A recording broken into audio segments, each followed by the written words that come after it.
कोणत्याही कारणामुळे जर तुमचा सिबिल स्कोअर खराब झाला असेल तर गोंधळून जाऊ नका.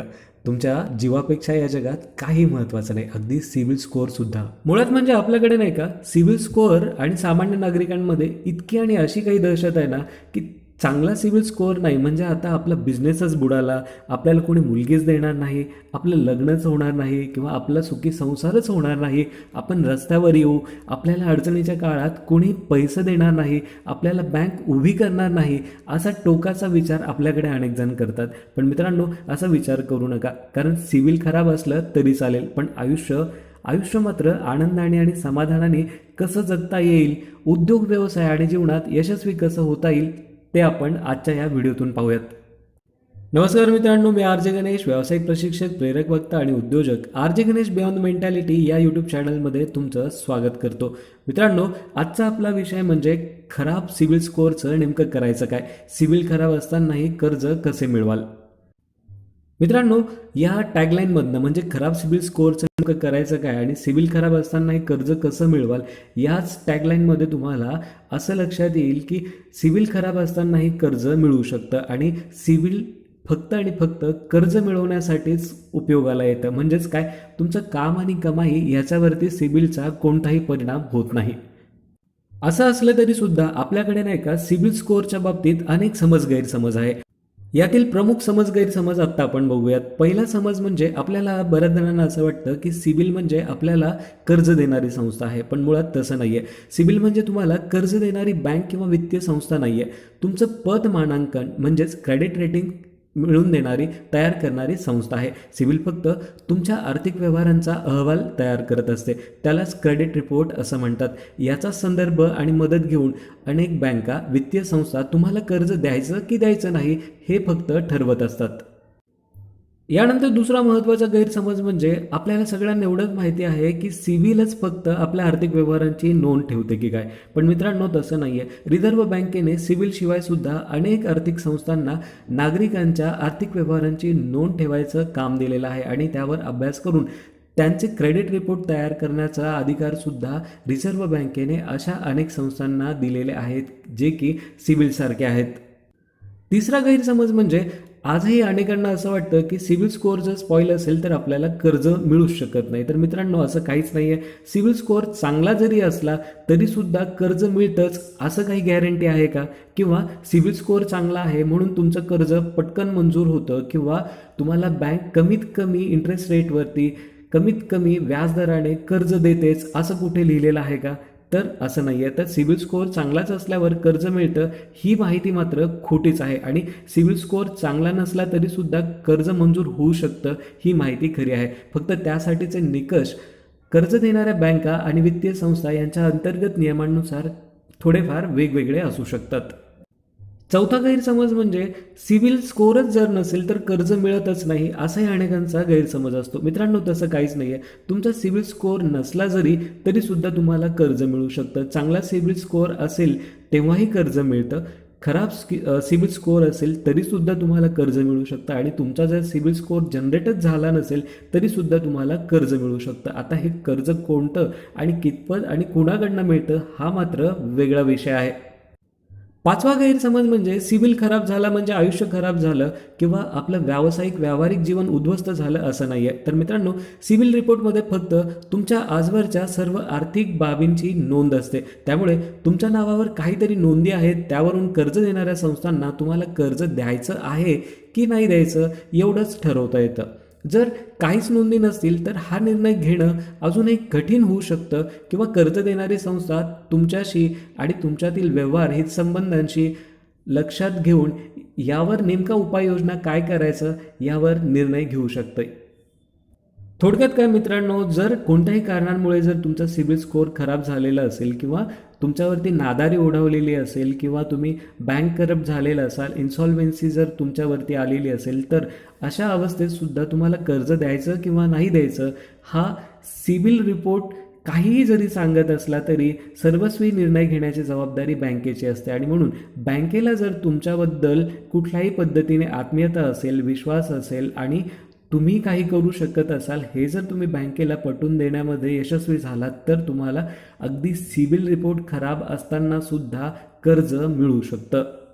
6वा गैरसमज म्हणजे आपला इन्कम टॅक्स म्हणजेच IT रिटर्न याचा आणि सिबिल स्कोअरचा कोणताही संबंध नसतो. मित्रांनो, अनेकांना असं वाटत असतं की आपलं जर IT रिटर्न चांगले असतील तर आपला सिबिल स्कोअर सुधरत जाईल, वाढत जाईल. पण दुर्दैवाची गोष्ट म्हणजे असं होत नाही. तुम्ही इन्कम टॅक्समध्ये कितीही टॅक्स गव्हर्नमेंटला भरत जरी असाल आणि तुमचे आर्थिक उलाढाली कितीही चांगल्या जरी असल्या, पण त्याची नोंद सिबिल स्कोअरमध्ये होत जरी असली तरी सिबिल स्कोअर कमी किंवा जास्त होण्यात इन्कम टॅक्स रिटर्न्सचा म्हणजे ITRचा काही हातभार नसतो. 7वा आणि अगदी आश्चर्याचा गैरसमज म्हणजे आपापला स्कोअर जर आपण वारंवार तपासला तर सिबिल स्कोअर तपासल्याने सुद्धा आपल्या सिबिल स्कोअरवरती काय परिणाम होतो याबद्दल अनेकांना शंका आहे. मित्रांनो, असं होत नाही. तुम्ही वारंवार जरी तुमचा सिबिल स्कोअर चेक केला असेल, तपासला असेल तरीसुद्धा तुमच्या स्कोअरवरती त्याचा काही परिणाम होत नाही.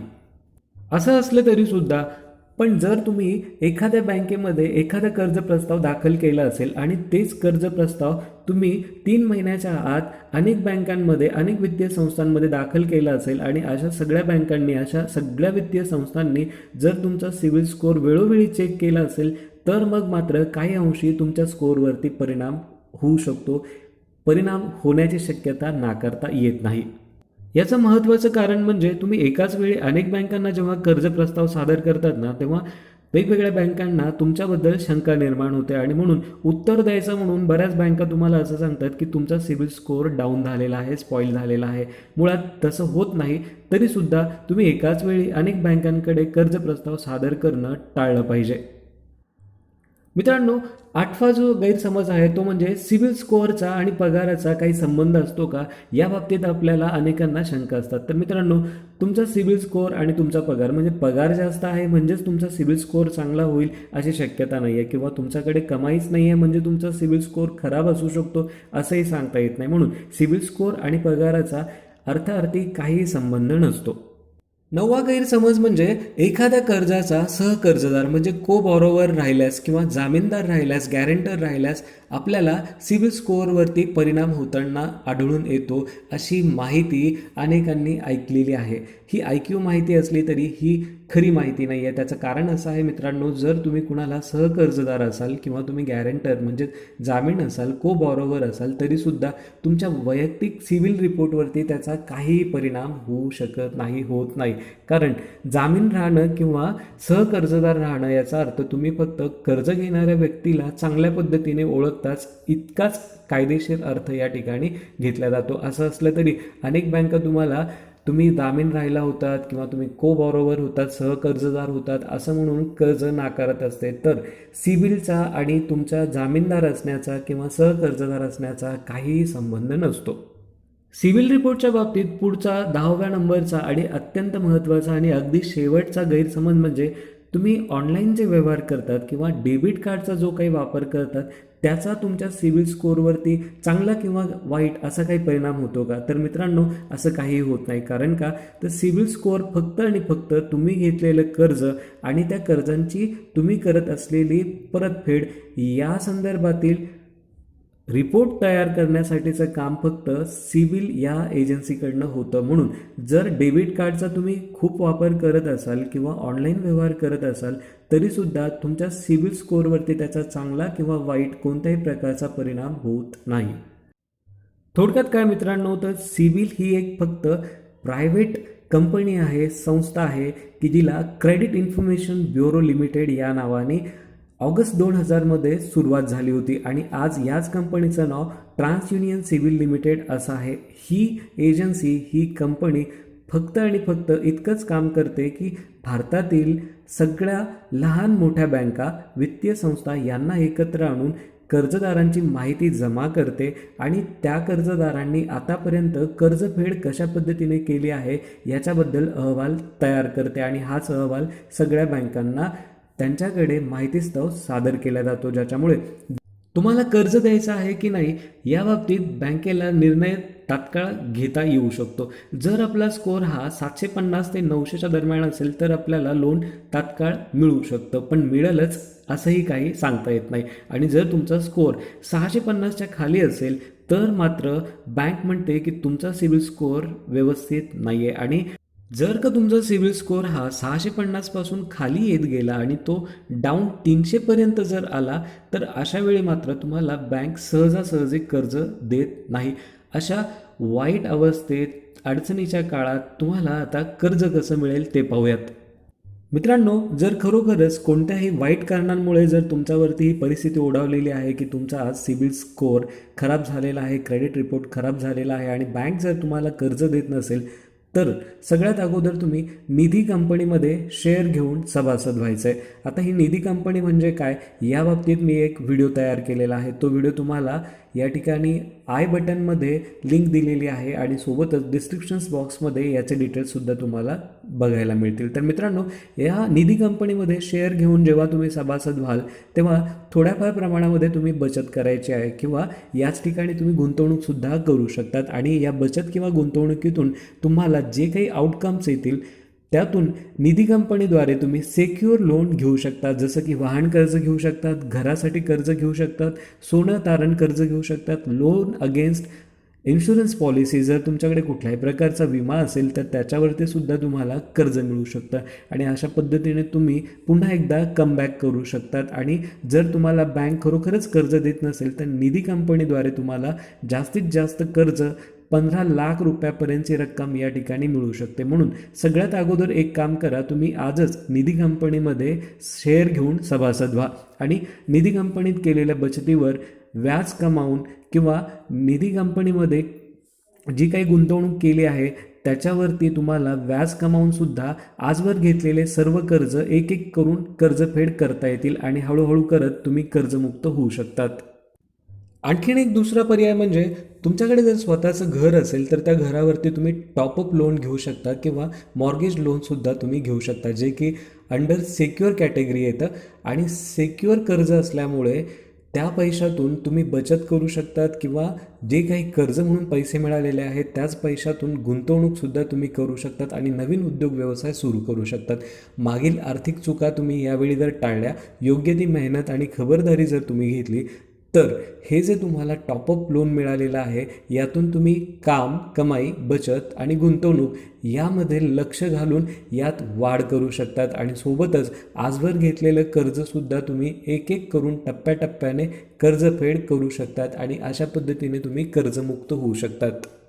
मित्रांनो, जर तुम्ही निधी कंपनीमध्ये शेअर घेतले नाही, सभासद झाला नाही, जर तुमच्याकडे घर नाही आहे आणि त्यावर तुम्ही टॉपअप लोन घेऊ शकत नाही आहे, तर अशा वेळी शक्य असेल तर तुम्ही NBFCकडे, नॉन बँकिंग फायनान्शियल कंपनीजकडून सुद्धा कर्ज घेऊ शकतात. पण अडचणीचा भाग इथे असा आहे की या ठिकाणी कर्ज तुम्हाला साधारण 17% 24% या व्याजदराने मिळू शकतं. म्हणून कर्ज रक्कम कमी मिळेल, व्याजदर जास्त राहील आणि हा जो पैसा मिळालेला आहे याचा जर तुम्ही चांगल्या पद्धतीने वापर करू शकलात तर NBFCच्या कर्जातून सुद्धा योग्य बचत करून, योग्य गुंतवणूक करून काम, कमाई आणि बचत आणि गुंतवणूक यावर जर तुम्ही लक्ष देऊ शकलात, नव्याने उद्योग व्यवसाय जर सुरू करू शकलात आणि जर एक एक करून मागील आर्थिक चुका टाळून जर तुम्ही योग्य ती मेहनत, खबरदारी घेऊन काम, कमाई, बचत करत गुंतवणूक यामध्ये जर वाढ केली तर तुम्हाला हळूहळू आजवर घेतलेले सगळेच्या सगळे कर्ज एक एक करून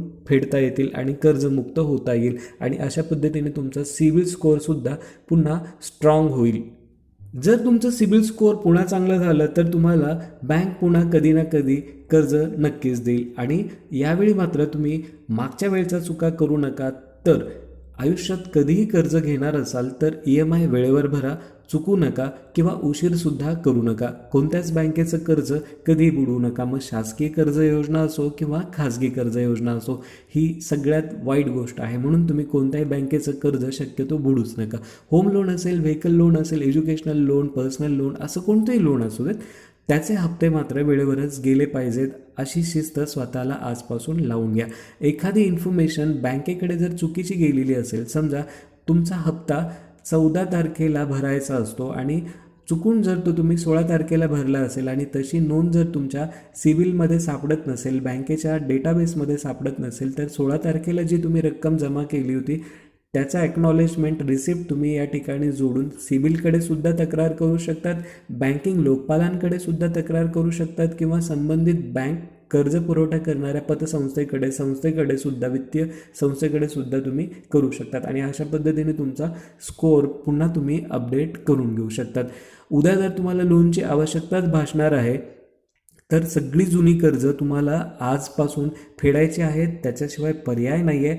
कारण का तर निधी कंपनी तुम्हाला फक्त जास्तीत जास्त 15 लाख रुपयापर्यंतचं कर्ज देऊ शकते आणि तुमची जर रिक्वायरमेंट 15 लाख रुपयांपेक्षा जास्त असणार आहे किंवा अनसिक्युअर्ड प्रकारातलं जर तुम्हाला लोन लागणार आहे तर मग मात्र निधी कंपनी तुम्हाला जास्तीत जास्त कर्ज देऊ शकत नसल्यामुळे सिबिल सुधारवणं हाच एकमेव पर्याय तुमच्याकडे उरतो. म्हणून तुम्ही NBFC non banking financial company किंवा निधी कंपनी यांच्याकडनं थोडाफार पैसा घेऊन तुमची आर्थिक परिस्थिती सुधारवत जाऊन आजवर घेतलेले सगळं कर्ज एक एक करून कर्जफेड करून जर तुम्ही तुमचं सिबिल स्ट्रॉंग केलं तर भविष्यामध्ये तुम्हाला नॅशनलाइज किंवा शेड्यूल बँकासुद्धा जास्तीत जास्त अनसिक्युअर कर्ज किंवा पर्सनल लोनसुद्धा नक्कीच देतील.